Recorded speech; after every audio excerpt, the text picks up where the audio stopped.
இயேசுவிலே பிரியமான துறை உறவுகளே, இந்த தபசு கால நாட்களிலே தவ முயற்சிகளிலும் பொருத்தல் முயற்சிகளிலும் ஈடுபட்டு கொண்டிருக்கின்ற இந்த வேளை ஆண்டவருடைய இந்த துணையோடும் அவருடைய வார்த்தையே எங்களுக்கு உணவாக நாங்கள் தினமும் அவருடைய வார்த்தையின் மூலமாக வழிநடத்தப்பட்டு கொண்டிருக்கின்ற அந்த வேளையிலே ஆண்டவர் இன்றைய நாளிலே தருகின்ற அவருடைய வார்த்தைக்கு நாங்கள் செவிமடுப்போமாக.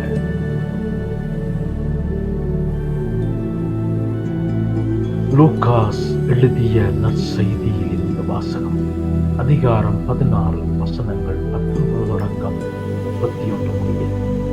அக்காலத்தில் இயேசு பரிசேயரை நோக்கி கூறிய, செல்வர் ஒருவர் இருந்தார்.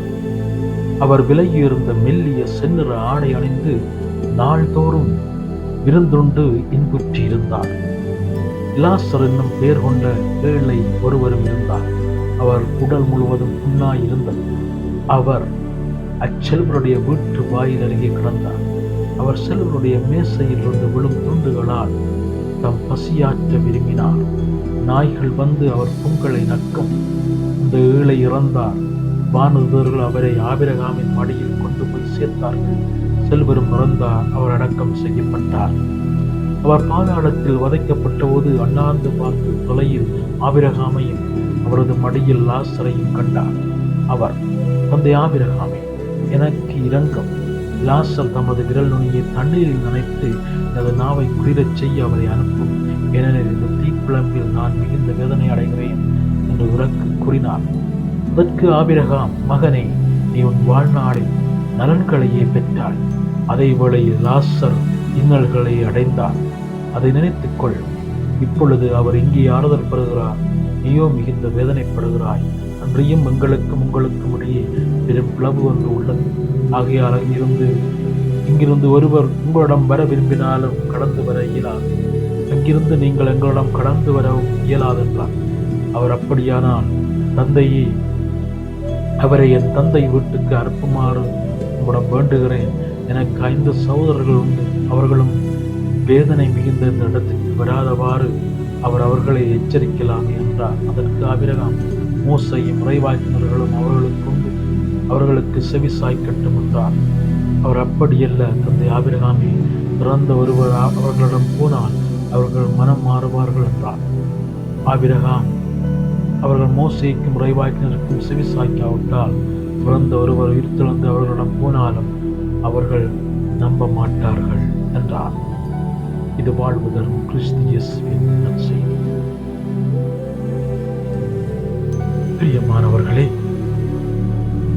இந்த ஆண்டவருடைய வார்த்தை எங்களுக்கு ஒரு அதிர்ச்சிகரமான செய்திகளை இன்றைக்கு விட்டு சென்று கொண்டிருக்கின்றது.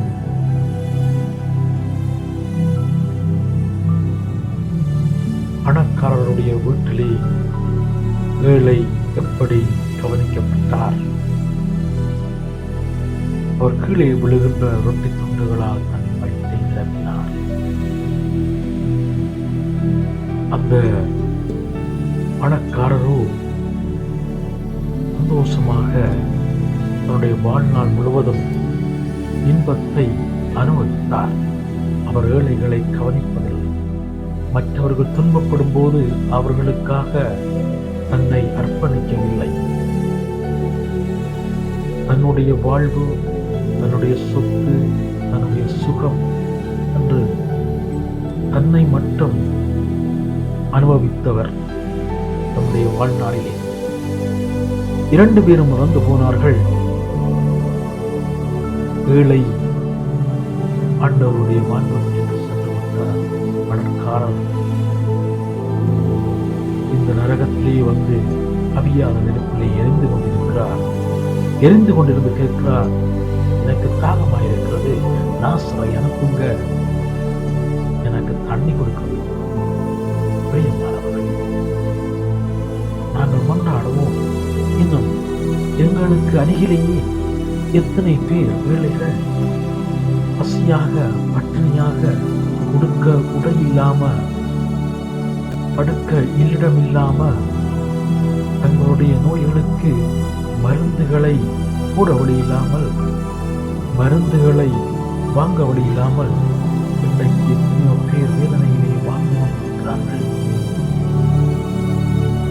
இன்றைக்கு பார்க்க போனால் ஏழைகள் தங்களுடைய வருத்தங்களை குணமாக்குவதற்கு பெருமளவான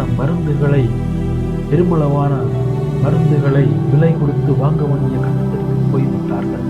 ஆனால் அவர்களால் வாங்க முடியவில்லை. என்ன நடக்கின்றது? இன்றைக்கு ஒரு மௌனமான சாவுகள் இன்றைக்கு வந்து கொண்டிருக்கிறது. இன்னும் ஏழைகள் இன்றைக்கு வேதனையிலே, கண்ணீரிலே ஒரு நேர சாப்பாட்டுக்கு வழி இல்லாமல் வாழ்ந்து இன்னும் அவர்களுக்கு பக்கத்திலேயே இருப்பவர்கள் கண்டும் காணாதவர்கள் போல், அறியாதவர்கள் போல் தங்களுடைய வாழ்க்கையை இன்றைக்கு நடத்தி கொண்டிருக்கிறார்கள். இந்த தபசு கால நாட்களிலே ஆண்டவர்களுக்கு தருகின்ற முக்கியமான செய்தி, பசித்தவர்களுக்கு உணவு கொடுக்கும்படியாகவும், இன்னும் கண்ணீரிலே வேதனையிலே வாடுகின்றவர்களுக்கு அவர்களுக்கு அருகிலே இருந்து ஆறுதல் சொல்பவர்களாகவும், இன்னும் அடை இல்லாமல் இருப்பவர்களுக்கு நாங்கள் அவர்களுக்கு ஆடையை கொடுப்பவர்களாகவும், இன்னும் பல்வேறுபட்ட சொல்லுண்ணா தீரங்களிலே வாடுகின்றவர்களுக்கு நாங்கள் எங்களால் ஆன முழு உதவிகளையும் செய்பவர்களாக, கிறிஸ்தவனாக மாற இந்த நாட்களிலே ஆண்டவர்கள் ஒவ்வொருவரையும் அழைத்திருக்கின்றார். கொண்டாடுவோம். இந்த நாட்களிலே அவருடைய அருள் துணையை வேண்டி நாங்கள் அறச்செயல்களிலும் தம முயற்சிகளிலும் ஈடுபடுவதன் மூலமாக ஏழைகளையும் அநாதைகளையும் கண்ணீரோடு வாழ்பவர்களையும் நாங்கள் அரவணைத்து அவர்களுக்கு இயேசுவின் அன்பை அவர்களுக்கு கொடுத்து, பசியோடு இருப்பவர்களுக்கு பசியாக்கி அவர்களுக்கு அருகிலேயே இருந்து அவர்களுக்கு துணையாக வாழ ஆண்டவரிடம் மன்றாடுவோமாக.